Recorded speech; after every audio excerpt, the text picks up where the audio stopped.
for you guys. Okay. It doesn't wear a cap, but it saves people every day. It doesn't wear a cap or any uniform, but it saves people every day. It doesn't fight with swords, but it protects us from invisible enemies. It's the reason your data, passwords, and phones are safe. Any guesses which technology is it?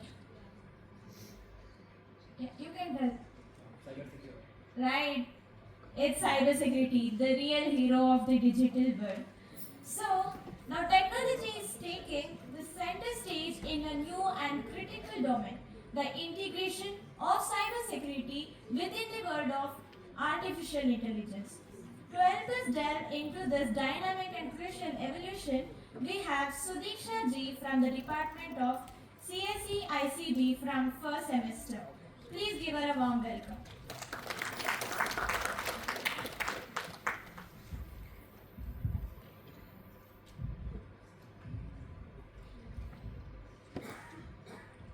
Hello everyone, I am Sudhiksha from Department of CSE ICB. I will be presenting you a topic on cybersecurity within the world of AI. AI, AI, AI. AI is found everywhere, from our day-to-day social media platforms to the automated machines. Have you ever wondered what if everything gets hacked at a point of time due to high dependency and then there is no privacy for our data? Our entire world seems to stop working, right? Exactly. This is when our hero, cybersecurity, comes into place. Let me tell you all a small story of myself. That is, someone had told me just before my NEET result that completion of my 12 from bio as a main subject would land me into a world of cybersecurity engineering. I probably would have laughed. Because a year ago, I was studying all about DNA, cells, and how our life forms adapt and evolve. But today, I am studying how data, algorithms, and systems adapt and sometimes how they get attacked too. So my journey from bio to CS was completely unplanned. As other bio students, I too used to think that coding was everything that only tech geniuses did. But now, as I'm learning more about cybersecurity engineering, I have understood or realized that it's not just about the code, but also about systems, patterns, and survival. So, moving on, in bio, we learned that how living organisms defend themselves. But now, in cybersecurity, we learn how networks do the same thing. So, before beginning, I would like to again ask a question, that is, can cybersecurity systems be built in such a way that they can learn and adapt like living organisms? Maybe the future of digital defense isn't just artificial but biological too. So, as a first year student, I'm stepping into a world where everything from living to learning depends on technology. And that dependency made me ask the question, that is, how safe are we really in this digital world? Because every day we are hearing about data leaks, accounts getting hacked, and also online spams. So, this brought me to realization that cybersecurity isn't always about protecting the systems, but also about protecting the people. And one example to cybersecurity protecting the people is hospitals network. As you all know that earlier, hospital, all the data or any updation was done in manual book. But today we find everything in systems. What if these systems get hacked? So cybersecurity here, a strong cybersecurity in systems, it ensures that no medical records are lost, nor it disrupts any patient from by delaying the surgeries or even disrupting their care. Cybersecurity here ensures that the emergency services remain operational even for the patients who required it anytime. Can you guess what kind of a person is he? A hacker. Exactly. So as we have all visualized, a hacker is someone sitting in a dark room wearing a black hoodie and trying to hack all our data. So is it a crime? Yes, a cybercrime. Believe it or not, the first cybercrime did not involve the computers or the internet. In 1834, the first cybercrime that was of Francis Sharp semaphore telegraph line, and it was high-speed communication of its day. The two brothers in Bordeaux, that is, Francois and Joseph Blanc, these two found out a way to tap into his network for their personal gain.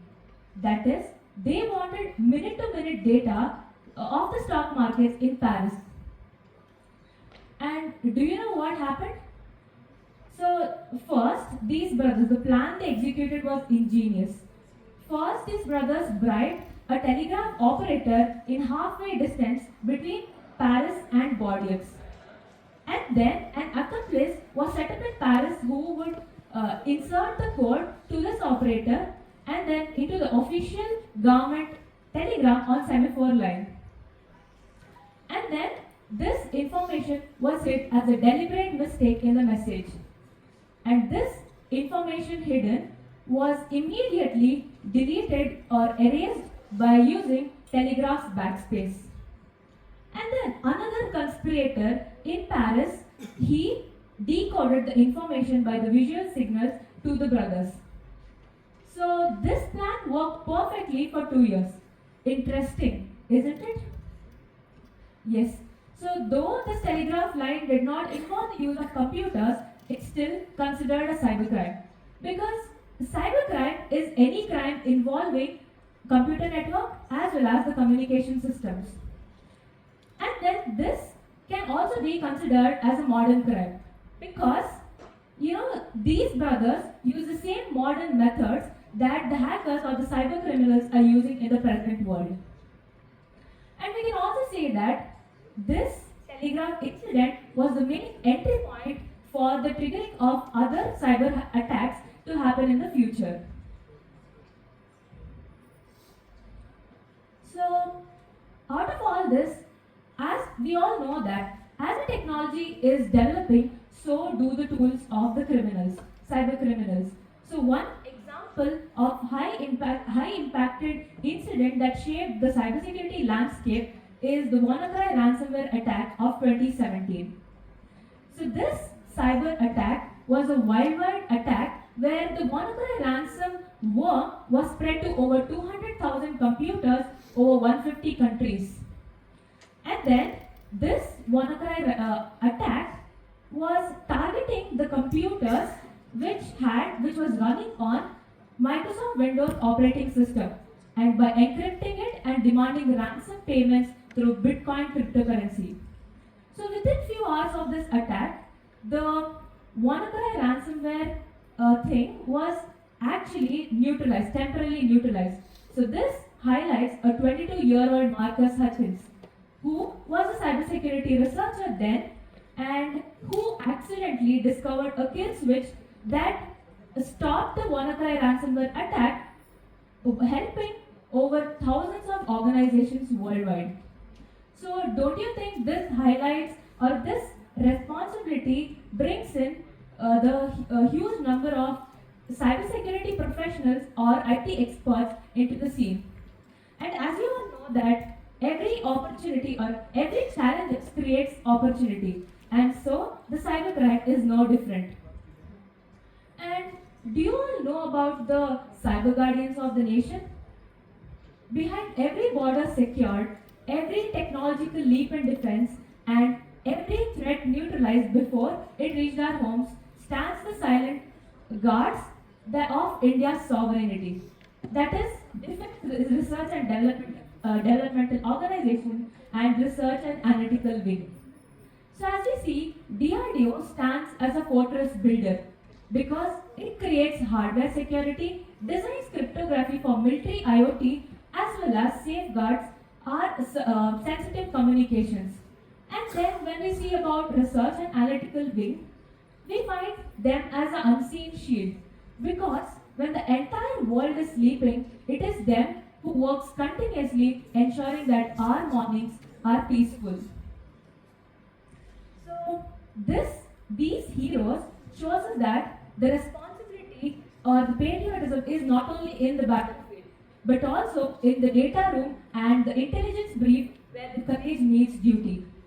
And this is when we actually realize that cybersecurity professionals or IT experts must be brought into this field in huge amount. There is a huge demand for the need of cybersecurity professionals everywhere. And these are the articles of 24-25 which projects or which reports that the global cybercrime is projected, the cost of it projected to around $10.5 trillion dollars. And this shows that totally there is a huge increase in the number of victims and also the number of data breaches. And in India, we have seen a sharp rise in the number of cyber incidents taking place each moment and every day. So, when we come to data breaches, don't we think that we all are responsible for it? Because data breaches is mostly caused because of us humans, where we are the ones who are creating weak passwords, we are the ones who are clicking on unsafe links without our knowledge, and also it is us who always ignore the updates or the awareness that is happening around us. And when we see data breaches, it is all our responsibility, and most of us even deny it or ignore that it isn't our responsibility.